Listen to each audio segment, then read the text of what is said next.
Hey, what's going on? I'm Sayer, and I teach you things about money that you may not know and how it's related to Bitcoin. So, today I want to tell you a little bit about the US government and how it funds all of its expenditures.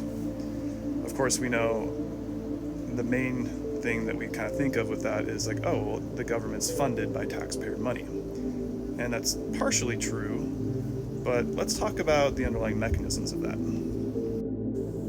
The US Treasury issues some instruments, financial instruments, that there's three main types of them, but they're all essentially the same thing. They all fall under the umbrella that's called US Treasuries. You may have heard of that. So what are those things, though? They compose of Treasury bills, Treasury notes, and Treasury bonds. So the bills, the only difference mainly is that their expiration and terms are slightly different. The bills expire just in a few days to a year. The notes are in, around 1 to 2 years to 10 years. And then the bonds are long-term, 20 to 30 year expiration. So that's all great, but what exactly are US Treasuries? Because the first time I heard about them, it just didn't make sense and it kind of hurt my brain, honestly.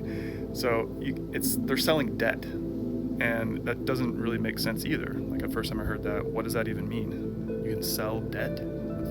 So the idea is it's a contract, right? Like, all these different treasuries are contracts, and they get put out into a market, and there's a buyer and a seller. The seller is the US government, and the buyer can be the public, it can be companies, and then the buyer of last resort, if there's no one buying these when they need them to, is the Federal Reserve.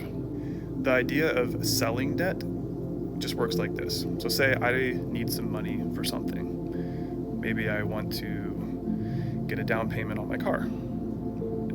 I have a friend that's willing to loan me some money. So maybe I need $1,000, let's just say. So we write a contract that says, you will give me $1,000 in return for you lending me the money. I will give you a little bit off the top too. So I'll pay you back the $1,000 plus a little premium on top. So some interest. So he earns yield, that's interest on loaning me money. That's exactly what these treasury notes are. The US government is asking the public and companies and whoever else to buy their debt, to give them a loan, essentially. And then in the future, they have to repay it back at a higher amount. So, do you see a problem with that? Where does the extra money always come from? If you're always getting borrowed money, and then you have to pay it back plus what you borrowed, where's the extra coming from? Well, they issue more debt to pay the interest on the debt. And that's exactly what's happening right now. That's why our national debt in the United States is approaching now $37 trillion. It's a balloon effect of the debt that's going to spiral out of control, and it's unsustainable.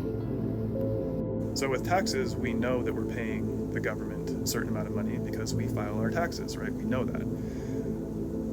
But whenever there's not enough buyers in these US Treasuries markets, the Federal Reserve steps in as the buyer of last resort. And when they do that, they purchase those bonds and create brand new money with it too, because they don't actually have any reserves.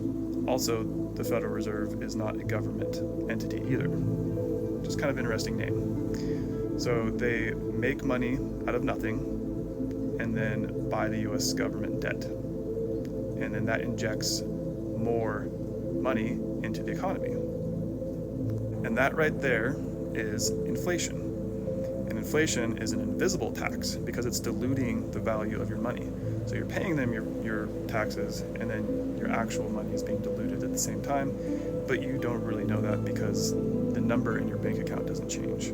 Say you have $10,000 in your bank account, that number doesn't change, but what you can buy with it does change, and that's inflation. So how does this all relate to Bitcoin? If, for instance, the world was on a Bitcoin standard, you can't create more Bitcoin. So there's no way to actually inflate the base money supply like we currently can do in our current monetary system.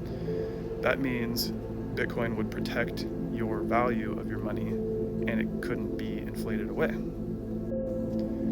Let me know in the comments if any of this was new to you, and if you want more, go ahead and follow me, and I'll see you next time. See you guys.